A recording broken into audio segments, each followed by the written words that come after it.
దానికి కూడా చెప్పాలి. నన్ను విమర్శించే వైసీపీ వాళ్ళకి చెప్తున్నా, గొడవ పెట్టుకోవాలంటే ఎంత గొడవకైనా సిద్ధం. మా బుట్ట గొడవ పెట్టుకుని ఎంత గొడవకైనా సిద్ధం. ఏంది గొడవ ఏంది దీనిలో? రాజకీయ విమర్శలు. నీతో గొడవ పెట్టుకునే స్థాయిలో ఉన్నాము మేము. ఓడిపోయి 11 సీట్లకే పరిమితం అయిపోయామే. నువ్వు చంద్రబాబు భుజాన్ని ఎక్కావో, చంద్రబాబు నీ భుజాన్ని ఎక్కారో తెలియదు, కానీ మీరు పెద్ద బ్రహ్మాండమైన స్టేజ్లో ఉన్నారు. మీతో మేము గొడవ పెట్టుకుంటావా? మాకెందుకు గొడవ? నువ్వు గొడవ పెట్టుకుంటావు. మమ్మల్ని నెయ్యిలో కొవ్వు కలిపారని గొడవ పెట్టుకుంటున్నావు. నువ్వు గొడవ పెట్టుకునే కార్యక్రమం చేసి ఏం మాటలు? గొడవ పెట్టుకునే మాటలు ఇయ్యనా? గొడవ పెట్టిన వాళ్ళు ఎట్ట మాట్లాడతారు? సో కొద్దిగా ఆలోచన చేయమని మనం చేస్తున్నా. పవన్ కళ్యాణ్ గారిని కూడా ఆలోచన చేయమని మనం చేస్తున్నా. మీరు ఆంజనేయ స్వామి భక్తులు, పేద ప్రజల కోసం కృషి చేస్తున్నామని చెప్తున్నారు. ప్రాయచిత్త దీక్ష చేయవలసింది దీనికి కాదు, నానాజీని అడగండి. నానాజీ చేశాడు ప్రాయచిత్త దీక్ష. ఆ రకంగా మీరు తప్పు చేస్తే మీరు చేయాలి, మేము తప్పు చేస్తే మేము చేయాలి. నిరూపించు, మేము చేస్తాం ప్రాయచిత్త దీక్ష. వాకే అభ్యంతరం లేదు. అయితే ఒకటి ఉందలే, ప్రాయచిత్త దీక్ష చేస్తే కేసులు ఉండవంట. విన్నారు మీరు? నానాజీ మీద కేసు పెట్టరంట. ఒక దళితుడైనటువంటి ప్రొఫెసర్ని తిట్టారు, ఆ పక్కన ఉన్నవాడు కొట్టాడు. చూసారా మీరు? కొట్టాడు కూడా. న్యూ చట్టాన్ని తీసుకొచ్చారు భారతదేశంలో, ఆంధ్ర రాష్ట్రంలో ముఖ్యంగా. చాలా గొప్పవారండి పవన్ కళ్యాణ్ గారు. దయచేసి నీ ప్రాయచిత్త దీక్ష పక్కన పెట్టి మా మీద ఎంక్వైరీ చేసి నిరూపించే కార్యక్రమం చేయి. రెండోది, మీ నానాజీ తప్పు పని చేశాడు, కేసు రిజిస్టర్ చేసి అరెస్ట్ చేయి. ఈ రెండూ చేసిన రోజున నువ్వు నిజమైన దైవభక్తి ఉన్నవాడు అని నమ్ముతాం. లేకపోతే ఇది కూడా చంద్రబాబు లాగా నాటకం అనుకోవాల్సి ఉంటుంది.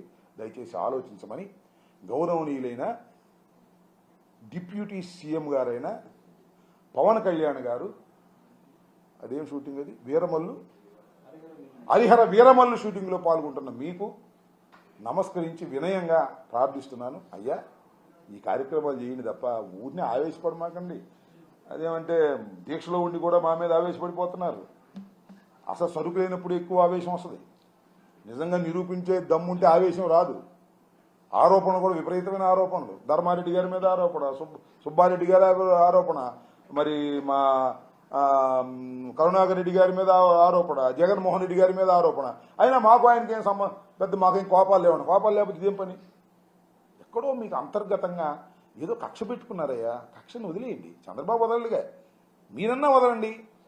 ఒక మంచి, ఎందుకంటే భవిష్యత్తు కలిగిన నాయకులు కదా. ఇప్పుడే డిప్యూటీ సీఎం అయ్యారు. భవిష్యత్తులో ఏమవుతారో చెప్పలేం కదా. మీరు కరెక్ట్గా ఉంటే, కరెక్ట్గా ఉంటున్నాను అని తెలుగుదేశం వాళ్ళు అనుకునే విధంగా కాదు, నీ పార్టీ వాళ్ళు అనుకునే విధంగా ప్రవర్తించు.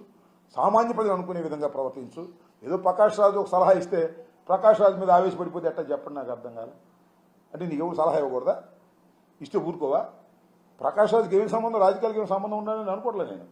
Is an actor like you, is a nice actor like you, like your brother. ఏదో చనువు తీసుకొని ఒక ట్వీట్ చేశాడు సమాజ శ్రేయస్సు గురించి, దానికి ఆవేశపడిపోయి అయ్యి ప్రకాష్ రాజు అంటే ఏంటి, ఇది ధర్మం కాదు అనేది ఒకసారి ఆలోచించవలసిందిగా నేను కోరుతున్నాను.